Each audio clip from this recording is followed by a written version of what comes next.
Hi, welcome to NFT Studio 24. Today we have Tommaso from Blockchain for Europe. Hi Tommaso, thank you for joining us. Hi there, thank you for having me. Please introduce yourself and tell us a bit more about Blockchain for Europe. Sure, my name is Tommaso Astazi. I'm the Head of Regulatory Affairs at Blockchain for Europe. Blockchain for Europe is a Brussels-based trade association that represents the blockchain and crypto industry at EU level.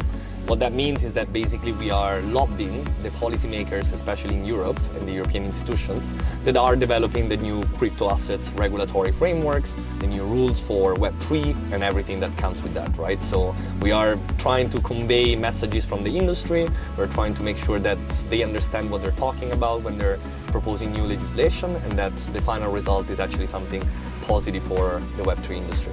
Sounds great. How is Blockchain for Europe involved with the crypto regulatory rules in Europe?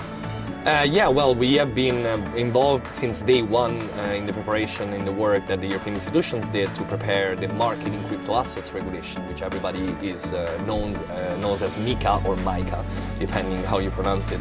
But it's a pretty comprehensive regulatory framework that was established in Europe. Europe is trying to do something that no one has done so far in the world, so introduce clear rules for crypto asset service providers, for stable coins issuers, for other tokens.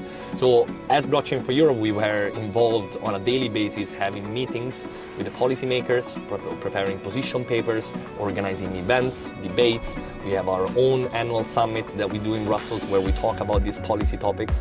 And so, after 2 years now, we're finally going to see the final text adopted of the MiCA regulation just in 3 weeks, I think, in April.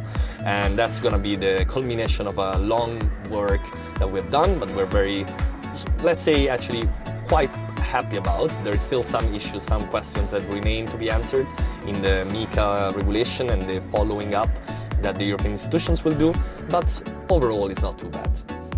Thank you for the explanation, Tommaso. How was your experience with attending Paris Blockchain Week? Oh, it's been great so far. We're actually partners of the Paris Blockchain Week as Blockchain for Europe, and obviously so really happy to be here, be part of this great event. I have to say it's even bigger than I was expecting. There's a lot of people and we're just at day one. I think tomorrow and the day after with the actual summit is going to be really interesting, especially for me, as it's all about policy and regulation. Wonderful. Thank you for your time. Thank you so much for having me.